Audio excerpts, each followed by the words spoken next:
The smell hit Marcus Williams the moment he opened their bedroom door, a scent he didn't recognize, couldn't place, something foreign and wrong in the sanctuary they'd shared for 3 years. His fiancée, Rebecca, sat on the edge of their bed, her face pale as winter snow, hands trembling as they clutched her lower abdomen. "It hurts," she whispered, tears streaming down her cheeks. "God, Marcus, it hurts so much." He crossed the room in 3 strides, kneeling before her, his medical training kicking in even as his heart hammered against his ribs. But when his hand touched her forehead, hot, feverish, he saw something in her eyes that made his blood run cold. Not just pain. Not just fear. Guilt. "How long?" he asked, his voice steady despite the earthquake building in his chest. She wouldn't meet his eyes. 2 weeks. Maybe 3. 3 weeks of pain. 3 weeks of silence. 3 weeks of secrets that would shatter everything he thought he knew about the woman he promised to marry. Marcus Terrell Williams *** was born on August 12, 1988, in Charleston, South Carolina, to a family of physicians who'd served their community for 3 generations. His father, Dr. Terrence Williams, had delivered over 2,000 babies before retiring. His mother, Dr. Patricia Williams, still ran the family practice on King Street. Marcus had grown up understanding that medicine wasn't just a profession, it was a calling, a covenant with humanity itself. At 36, Marcus embodied the discipline his parents had instilled. 6 feet tall, lean from his daily morning runs through Hampton Park, with hands steady enough for surgery and a mind sharp enough for diagnostic mysteries that stumped his colleagues at Charleston Medical Center. He'd completed his emergency medicine residency at Johns Hopkins, returned home to serve his community, and built a reputation for calm under pressure that bordered on legend. But his real pride, his true north, was Rebecca and Mitchell. Born January 3, 1990, in Savannah, Georgia, Rebecca had drifted into Charleston 5 years ago like morning fog over the harbor, beautiful, mysterious, slightly intangible. She'd grown up in foster care after her mother died of an overdose when she was 7, bouncing between homes, learning early that survival meant adaptation, that love was conditional, that trust was a luxury she couldn't afford. She'd worked her way through community college, earned a degree in graphic design, and landed a job at a boutique marketing firm downtown. Marcus had met her at a charity gala for the Children's Hospital.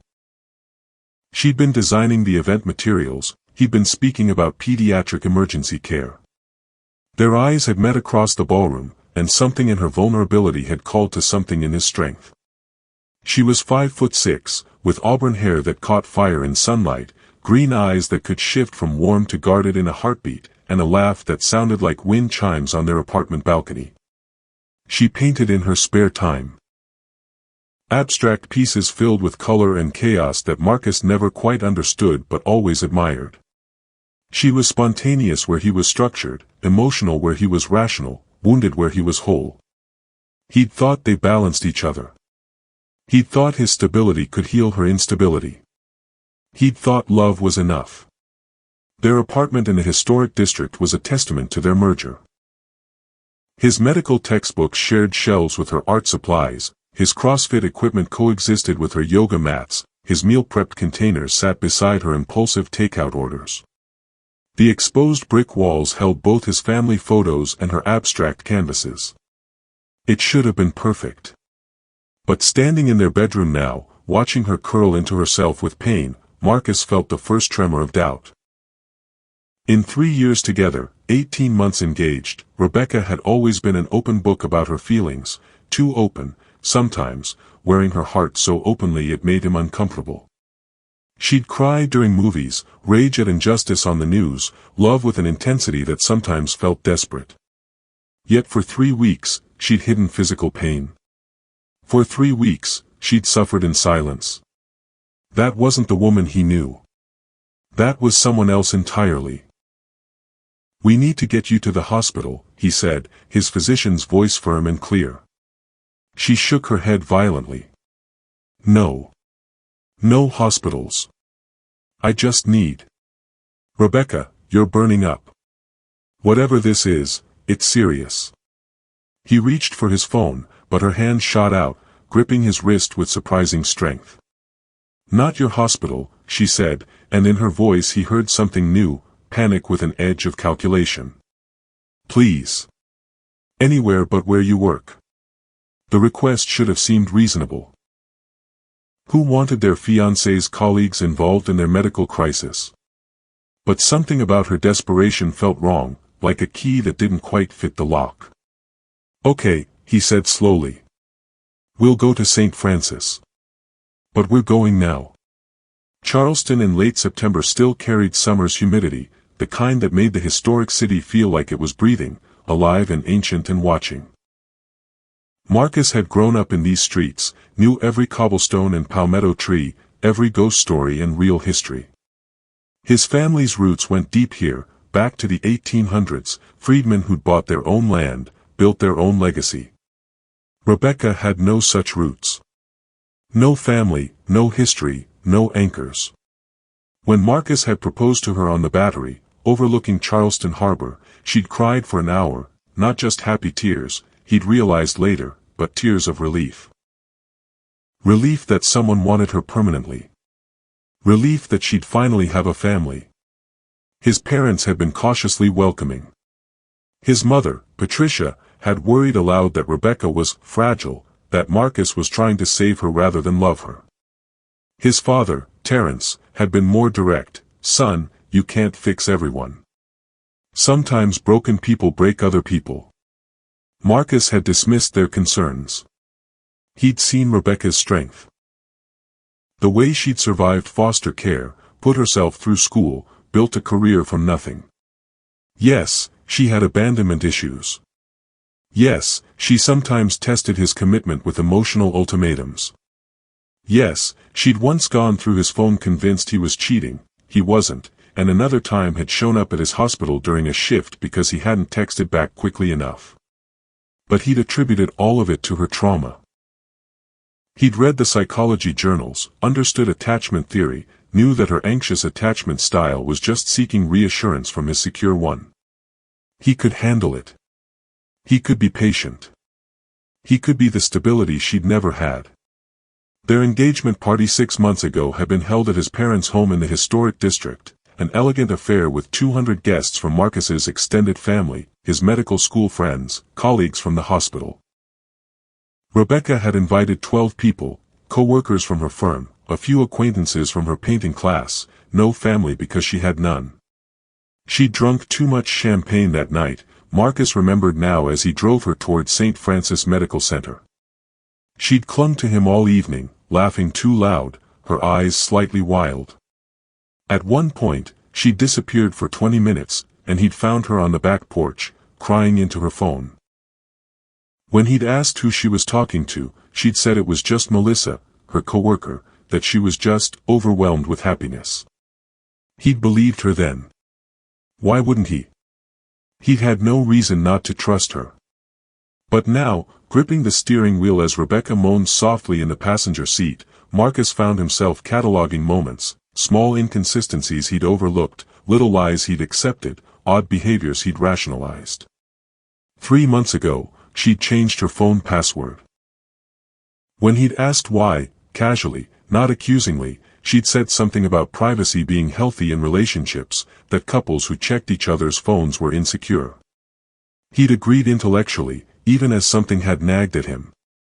2 months ago, she'd started going to a late-night yoga class on Thursdays. Marcus worked night shifts on Thursdays. He'd never questioned it. 6 weeks ago, she'd gotten a new tattoo, a small compass rose on her inner wrist. Without telling him until it was done.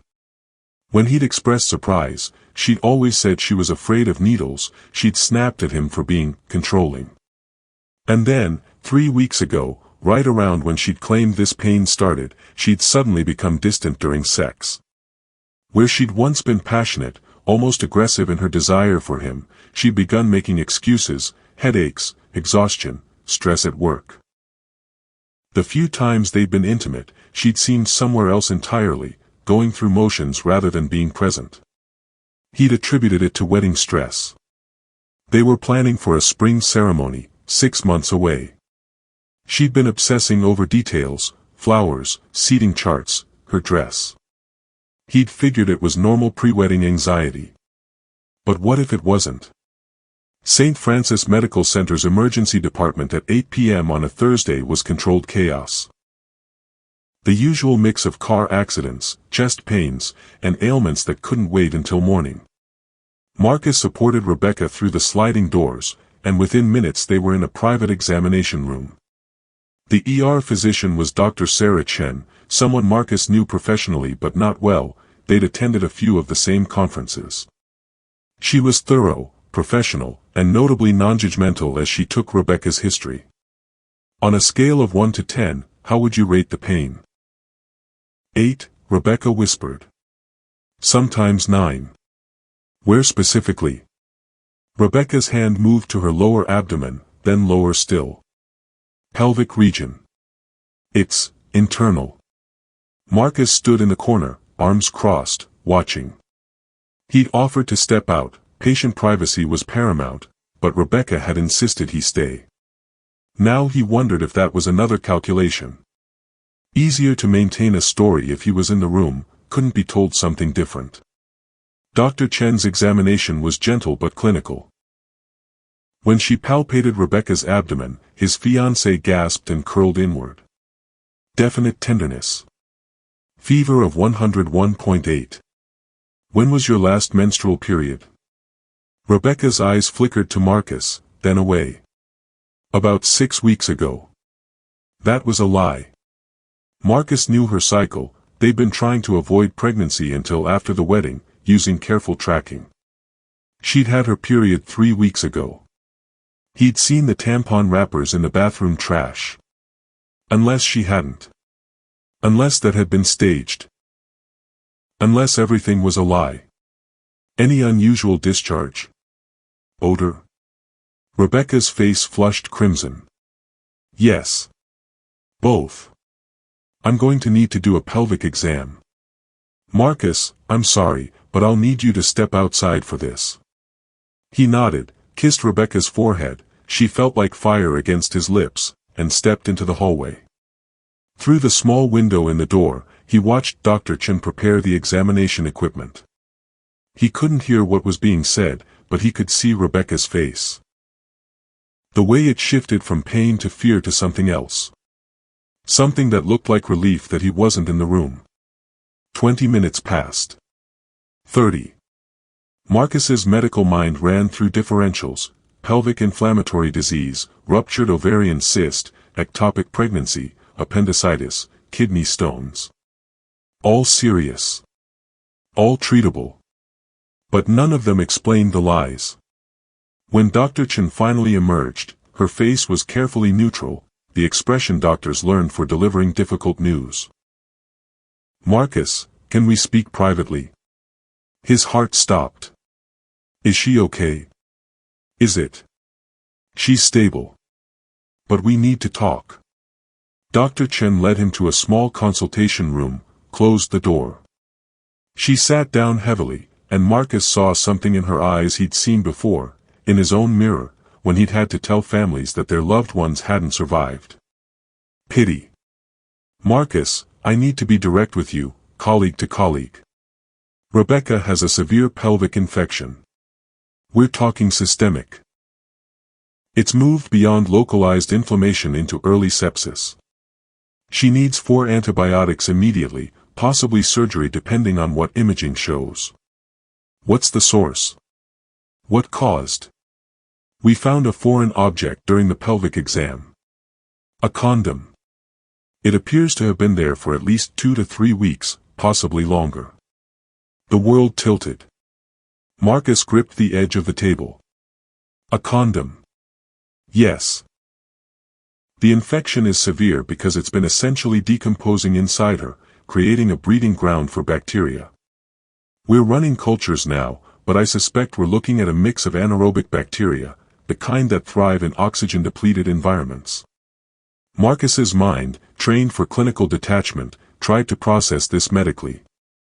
Retained foreign bodies post-intercourse were rare but possible.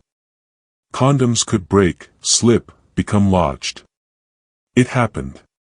Not often, but it happened. But he and Rebecca hadn't used condoms in over 2 years. They'd both been tested when they'd gotten serious, had agreed to rely on her IUD for contraception. They'd been fluid bonded, as the term went, exclusive, trusting, safe. Marcus. Dr. Chen's voice was gentle. I can see you processing this. And I want to be clear, I'm not making assumptions about your relationship. I'm just telling you what we found medically.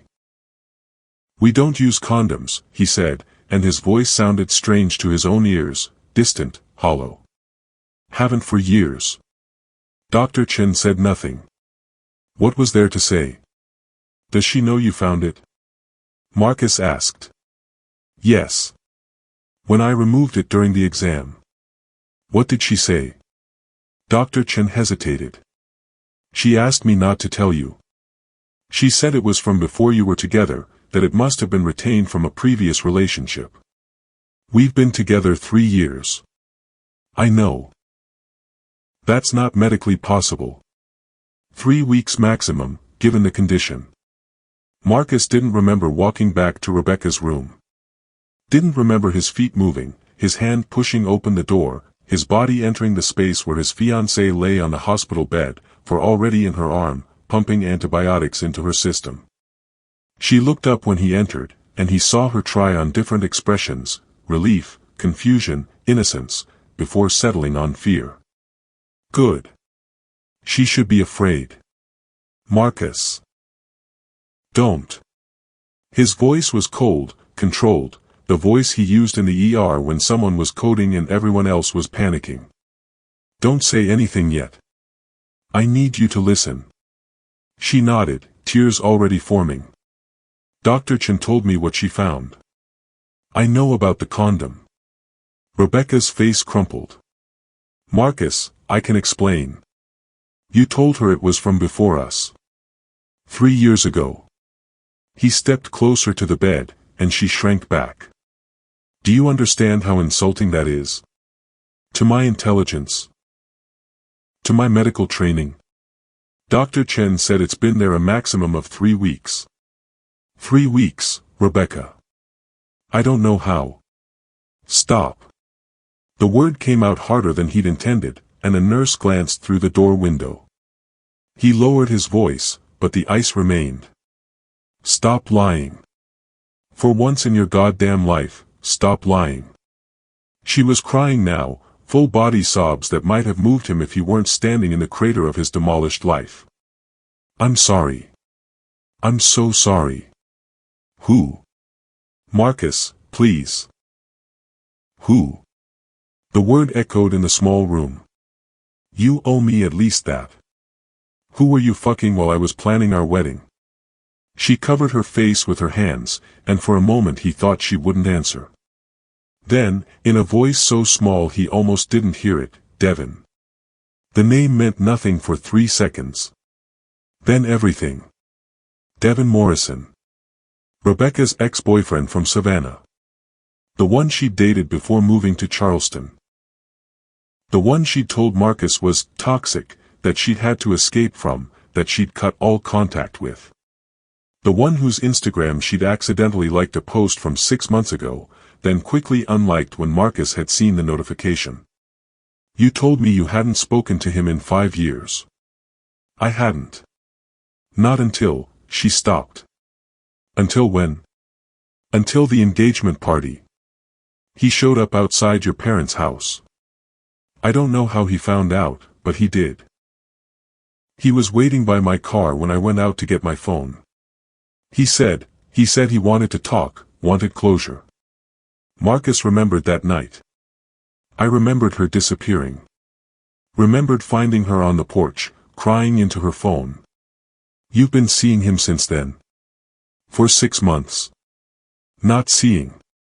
Not really. He'd just text sometimes. Call. I'd answer because I didn't want him to show up again, and didn't want to cause problems. But then what? She looked up at him, and in her eyes he saw the truth before she spoke it. I was so scared, Marcus. Scared of the wedding, scared of disappointing you, scared that I wasn't good enough for your family. Your parents never really accepted me, and I needed to feel wanted for who I am, not for who I could become. So you fucked him. She flinched. It was one time. 3 weeks ago. A Thursday night when you were working. He came to Charleston, I met him at a hotel. Which hotel? Does it matter? Which fucking hotel, Rebecca? The Hampton Inn on Meeting Street. 2 blocks from their apartment. 2 blocks from the home they shared. She'd been that close while betraying him. I regretted it immediately, she continued, words tumbling out now. I told him never again, blocked his number, blocked him on everything. I thought I could just move forward. Pretend it never happened. But then the pain started, and I was too ashamed to go to the doctor because I knew they might find something, might find evidence. So you let yourself develop sepsis. You let an infection rage through your body for 3 weeks because you were too much of a coward to face what you'd done. I was scared. You were selfish. His voice cracked, and he realized he was shaking.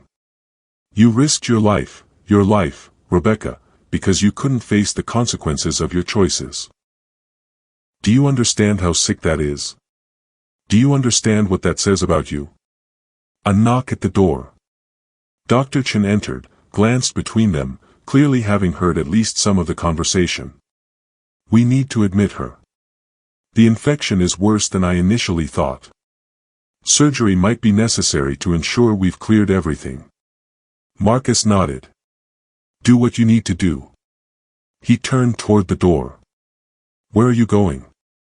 Rebecca's voice was panicking now. He looked back at her. Really looked at her.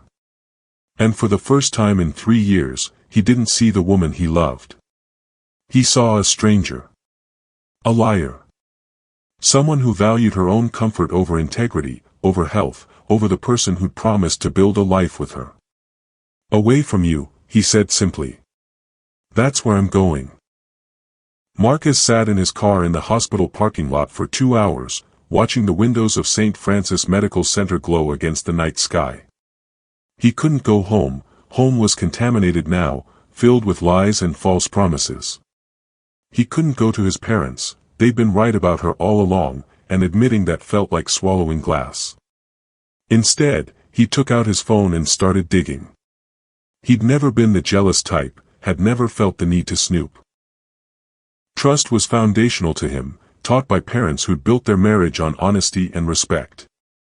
But trust was dead now, and in its grave grew something colder, the need to know. Rebecca's Instagram was private, but he followed her. Scrolling through her recent posts, he saw what he'd seen before, photos of them together, carefully curated images of their perfect life. Coffee dates. Beach sunsets. Her engagement ring caught light. The captions were effusive, luckiest girl alive. Can't wait to be Mrs. Williams. Forever starts here. All lies. All performances. He switched to her tagged photos. Most were from her coworkers at the marketing firm, group shots from happy hours and office events. But then, 6 months ago, right around the engagement party, something changed. The tags became less frequent. More selective. One photo caught his eye. Rebecca at an art gallery opening, tagged by someone named Jasmine Holloway. Marcus didn't recognize the name. He clicked through to Jasmine's profile, public, thank God, and found himself looking at a 30-something black woman who appeared to be an artist based on the paintings and sculptures filling her feed. Scrolling through Jasmine's posts, he found what he was looking for, a photo from 3 weeks ago. A Thursday night. A group of people at what looked like a bar or restaurant. And there, in the background, partially obscured but unmistakable, Rebecca. With a man whose arm was around her waist. Devin Morrison. Had to be. Same height she'd mentioned before, same build, same possessive stance that screamed ownership rather than affection. Marcus screenshotted the photo, kept scrolling. 2 weeks ago, another group shot, another glimpse of Rebecca and Devon, this time closer to the camera. His hand was in her back pocket. She was laughing, head tilted back, completely unself-conscious in a way she never was with Marcus's friends. His hands were shaking again. He forced them still, forced his breath to steady. Emotion was a luxury he couldn't afford right now. He needed information. He opened his laptop, connected to his phone's hotspot, and pulled up their shared credit card account. Rebecca had suggested getting a joint card 6 months ago. We're getting married anyway, might as well start now. He'd agreed, appreciating her desire to build financial partnership. Now he saw it for what it was, cover. He filtered transactions for Thursdays over the past 6 months. Most were innocuous, grocery stores, gas stations, her usual haunts. But then, starting 3 months ago, a pattern emerged, charges to restaurants and bars in West Ashley, a neighborhood neither of them frequented. Small charges, $30, $45, $60, the kind made when one person is covering drinks for two. The Thursday 3 weeks ago, the night she claimed she'd been with Devon, showed charges to a wine bar in West Ashley at 7 p.m., an Uber at 10 p.m., and then, most damningly, Hampton Inn on Meeting Street. $189.43. She'd used their shared card to pay for the hotel room where she'd fucked her ex-boyfriend. The rage that surged through Marcus was physical, a red wave that threatened to drown reason. He wanted to break something, scream, drive his fist through the car window. Instead, he breathed, 4 counts in, hold for 7, 8 counts out. The technique he'd learned in residency for managing stress. Control. Always control. His phone buzzed. A text from his mother, *, just heard from Dr. Chen. Is everything okay, *. Charleston's medical community was small, interconnected. Of course word had spread. By tomorrow, everyone will know. By next week, speculation would be rampant. He typed back, * fine. I will call tomorrow, *. Another text appeared, this one from an unknown number, * Hey Dr. Williams, this is Melissa from Rebecca's work. I heard she's in the hospital. Is she okay? Should we visit, *. Marcus stared at the message. Melissa. The coworker Rebecca had supposedly been crying at their engagement party. An idea formed, reckless, probably unprofessional, but necessary. He called the number. Hello. A woman's voice, young, concerned. Melissa. This is Marcus. Thanks for checking in. Oh my God, is Rebecca okay? We heard she might need surgery. She's stable. Listen, I need to ask you something, and I need you to be honest with me. 6 months ago, at our engagement party, did Rebecca call you? Was she upset? Silence. Melissa. Dr. Williams, I don't think I should. Please. I'm asking as someone who just found out his fiancée has been lying to him for months. If you know something, I need to hear it. A long exhale. She didn't call me that night. I wasn't even in Charleston, I was visiting my family in Columbia. But the next Monday at work, she told me she'd needed space at the party, that she'd almost had a panic attack. She said you were wonderful but that your family was intense. Did she ever mention someone named Devon? Another pause. Longer this time. Dr. Williams, I really don't think. Melissa. Please. About 2 months ago, she asked me to cover for her. Said she needed to meet someone, an old friend who was going through a hard time, but that you wouldn't understand. She asked if I'd say we'd had plans if you asked. I said no. I told her lying to you wasn't okay. We got into a fight about it, actually. Haven't been as close since.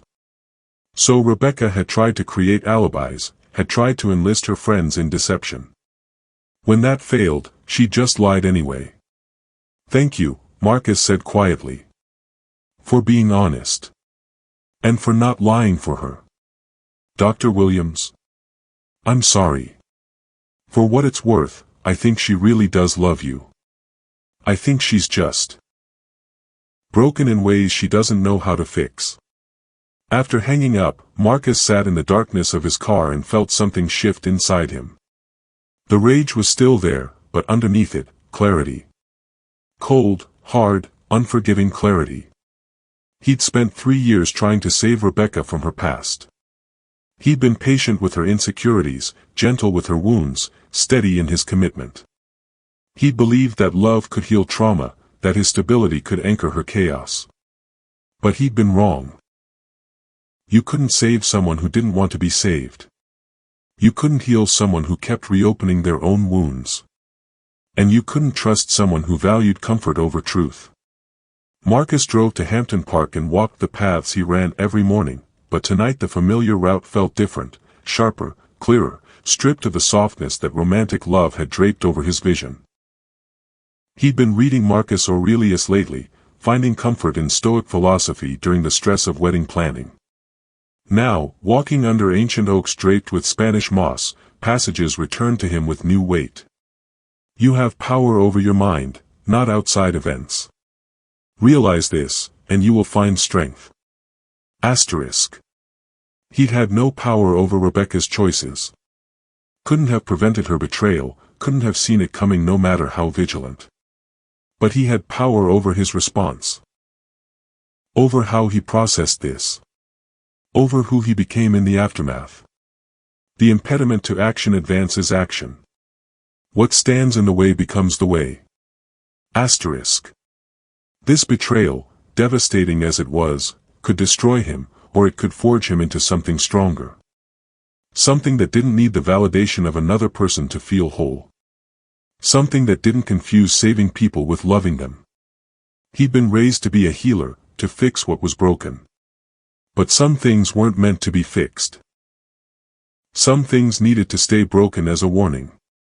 By the time he left the park, the shaking in his hands had stopped. The rage had cooled into something more useful, determination. He returned to his apartment at 2 a.m.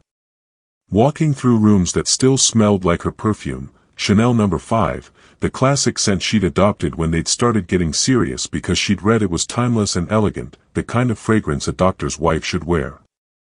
Another performance. Another costume.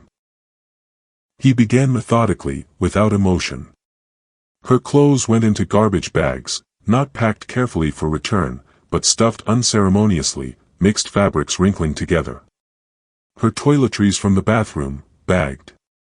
Her art supplies, boxed. The painting she'd made for their first anniversary, the one that hung above their bed, taken down, leaned against the wall, face hidden. By dawn, every trace of Rebecca had been erased from the apartment except for a single pile in the living room.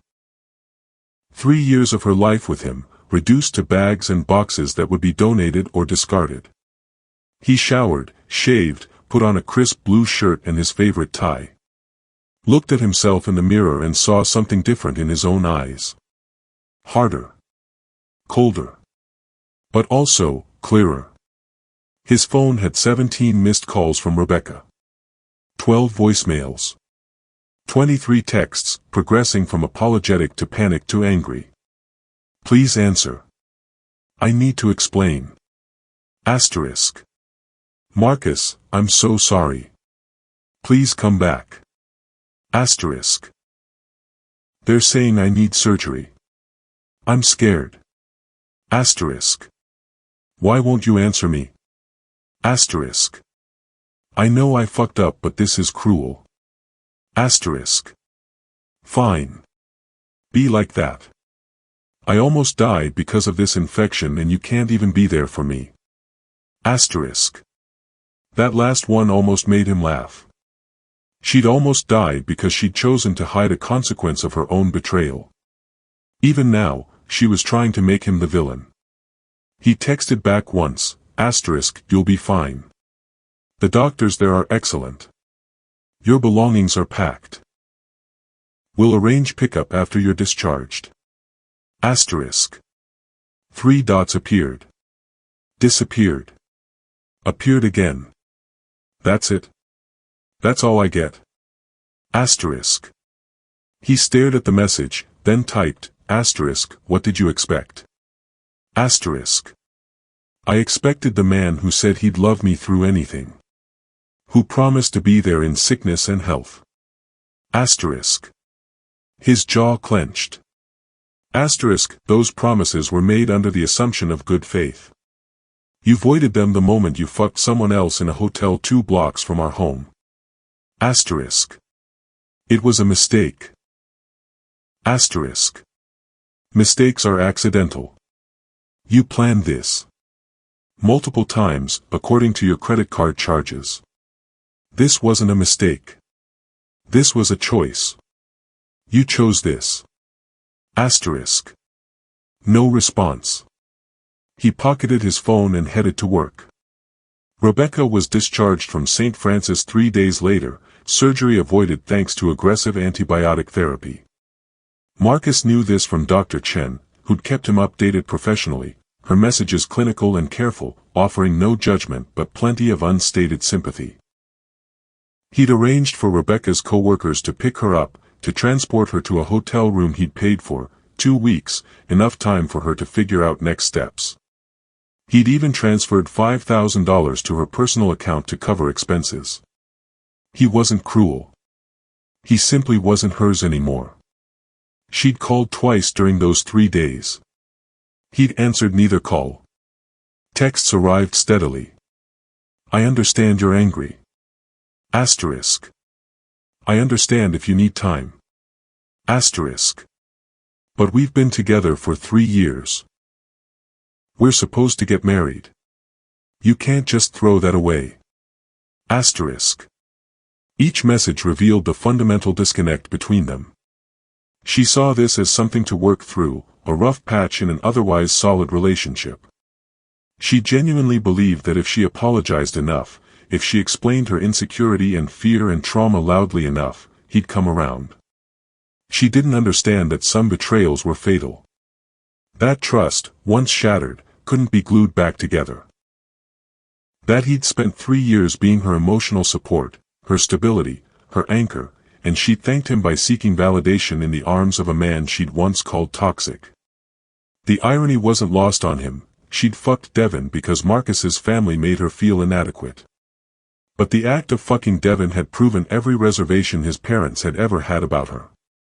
On the 4th day, she showed up at his apartment.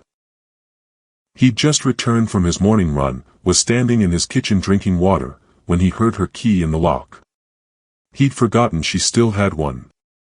She walked in, and he was struck by how small she looked, thinner already from the illness, hair unwashed, wearing sweatpants and an oversized hoodie.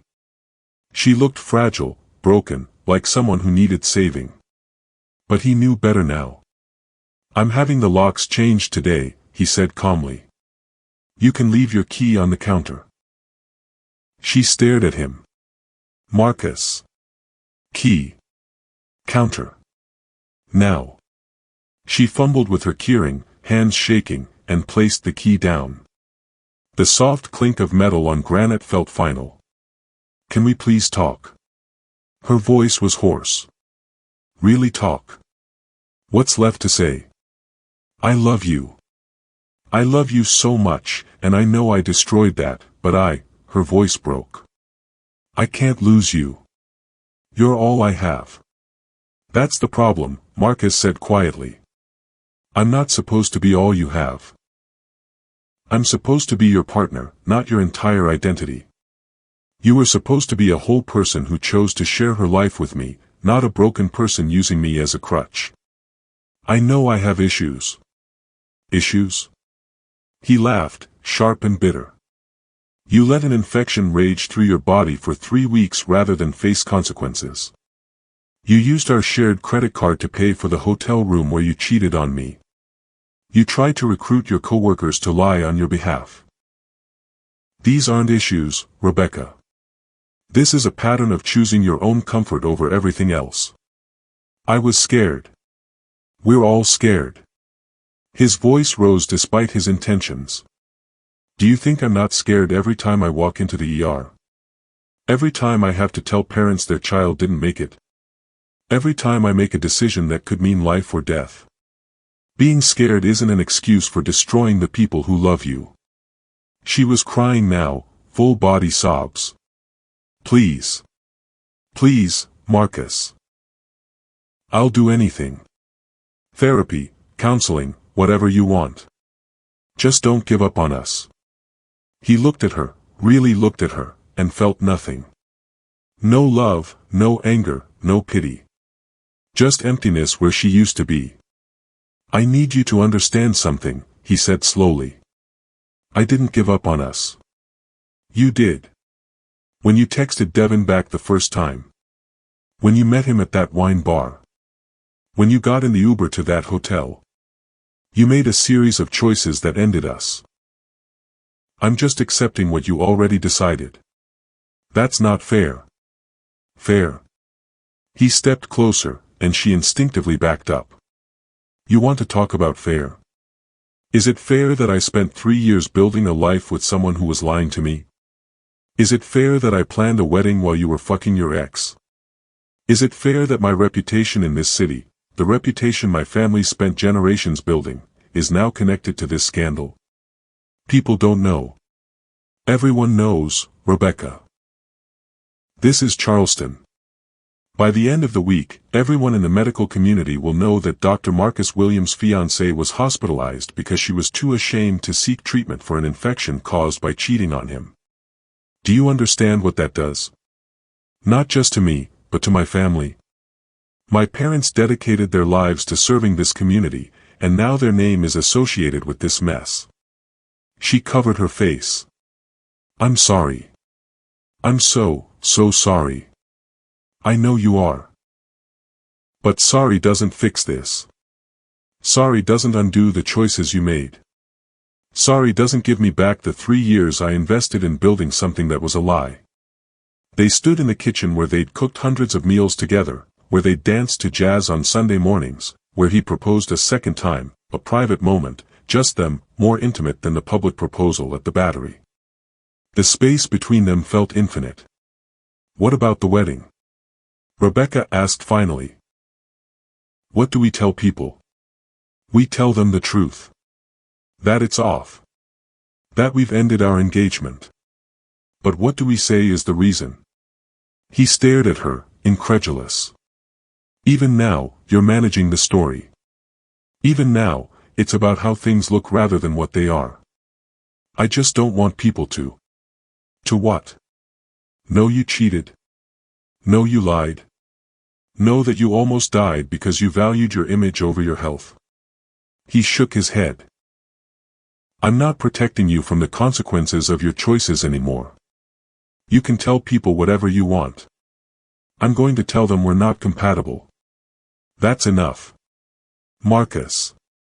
She stepped toward him, hand outstretched. Please. I know I don't deserve another chance. But I'm begging you. I'll spend the rest of my life making this up to you. I don't want the rest of your life. I don't want any more of your life. He stepped back, maintaining distance. I want you to leave. I want you to figure out who you are without me as your safety net. I want you to get the therapy you desperately need. And I want you to do it far away from me. Where am I supposed to go? That's not my problem anymore. You're a grown woman with a job and a degree and a brain. Figure it out. But I have nothing. No family, no. That's not my responsibility. The words exploded out of him, 3 years of patient understanding finally shattering. I'm not your father. I'm not your savior. I'm not responsible for fixing what your childhood broke. I tried, God knows I tried, but I can't do it anymore. You don't need a fiancé, Rebecca. You need intensive therapy and the willingness to do the hard work of healing yourself instead of expecting someone else to do it for you. She recoiled like he'd slapped her. You're supposed to love me through the hard stuff. I did love you through the hard stuff. Through your jealousy, your anxiety, your testing, your need for constant reassurance. I loved you through all of it because I thought you were trying to heal. But you weren't healing. You were just finding new ways to hurt yourself and everyone around you. So that's it. One mistake and you're done. It wasn't one mistake. It was months of mistakes. Months of lying. Months of choices that prioritized your ego over our relationship. He pulled his phone out, brought up the screenshots he'd taken from Jasmine's Instagram. This is you with Devin at a bar 3 weeks before the hotel. This is you with him 2 months before that. Multiple meetings, Rebecca. Multiple lies. Her face went white. How did you? Because I'm not stupid. Because once I started looking, the evidence was everywhere. You weren't even careful. You used our joint credit card. You left your location services on. You were so convinced I'd never suspect that you got sloppy. You went through my stuff. He almost laughed. That's what you're upset about. Not the cheating, but the fact that I found out. It's a violation of privacy. You violated our entire relationship. His voice echoed in the apartment. You don't get to stand there and lecture me about privacy when you spent months sneaking around behind my back. You don't get to be self-righteous when you're the one who broke every promise we made to each other. Silence fell, heavy and suffocating. Rebecca's face crumpled, and for a moment he almost felt sorry for her. Almost. But then he remembered the hotel charge. The lies. The way she'd gaslight him for 3 weeks while carrying evidence of her betrayal inside her body. I loved you, he said quietly. I really did. I thought we were building something real. But it was all performance for you, wasn't it? The perfect relationship, the perfect engagement, the perfect fiancé for the perfect doctor.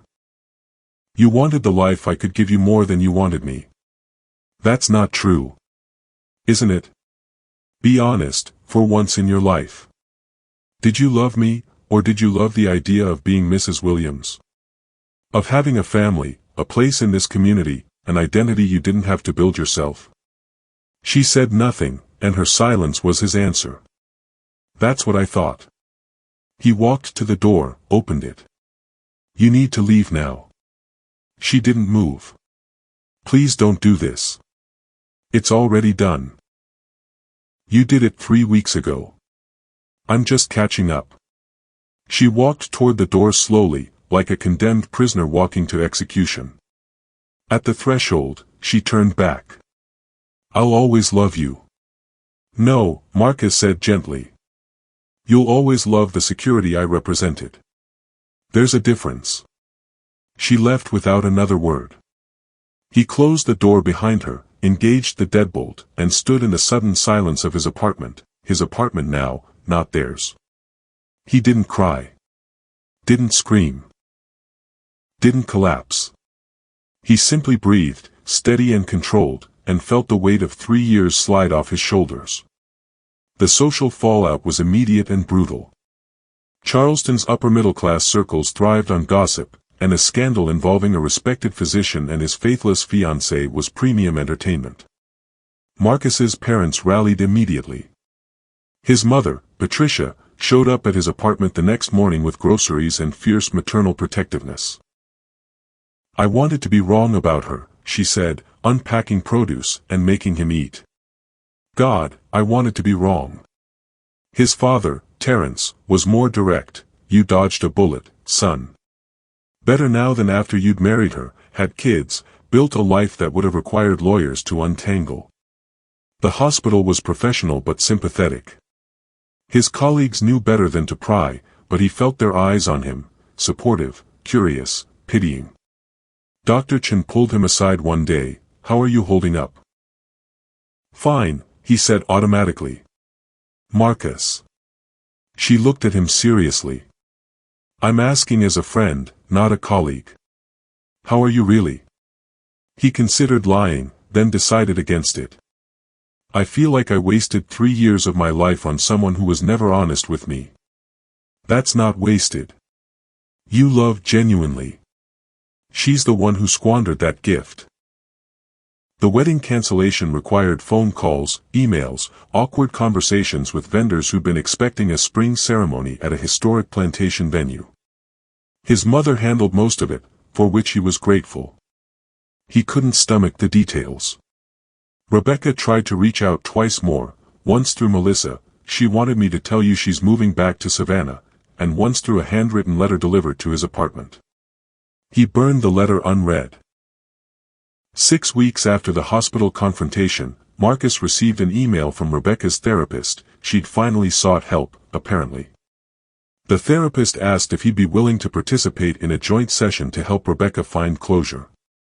He declined. Her closure wasn't his responsibility. 3 months later, he saw her Instagram had been deactivated. Her LinkedIn showed she'd left Charleston, taken a position at a marketing firm in Atlanta.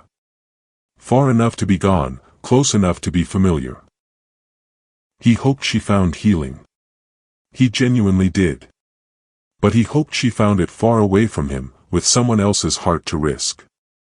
Spring arrived in Charleston with its usual violence of color, azaleas exploding in pink and white, wisteria cascading over garden walls, the air thick with jasmine and possibility.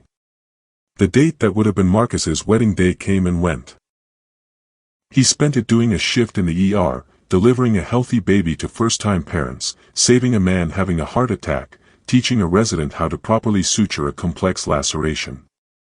Life continued. Purpose remained. He'd started seeing a therapist himself, not because he felt broken, but because he wanted to understand what he'd missed, how he'd been so blind. Dr. Ethan Ross, a psychologist his mother had recommended, helped him see the patterns he'd ignored. "You're a fixer, Dr." Ross had said during their third session. "Your entire identity is built around healing, helping, saving. That's beautiful in medicine. But in relationships, it makes you vulnerable to someone who needs fixing. So what do I do differently next time?" You recognize that healthy partners don't need saving. They need companionship, support, and challenge. But they come to the relationship already whole. Marcus thought about that often. About the difference between supporting someone and becoming their entire foundation. About the line between compassion and enabling. He'd also deepened his study of Stoic philosophy. Marcus Aurelius had become a daily companion, offering wisdom for processing betrayal without bitterness. When you wake up in the morning, tell yourself, the people I deal with today will be meddling, ungrateful, arrogant, dishonest, jealous, and surly. They are like this because they can't tell good from evil. Asterisk. Rebecca hadn't been evil. She'd been broken and unwilling to do the work to heal herself. There was a difference. The best revenge is not to be like your enemy. Asterisk. He wouldn't let her betrayal make him cynical, wouldn't let it close his heart to future connection. But he'd be wiser now. More discerning. Less willing to sacrifice his own peace for someone else's chaos. 6 months after the breakup, Marcus ran into one of Rebecca's former co-workers at a coffee shop downtown. They exchanged pleasantries, and then, I heard Rebecca's engaged. His heart didn't even skip. Good for her. To Devin. The guy she. I know who Devin is. Right. Sorry. I thought you should know.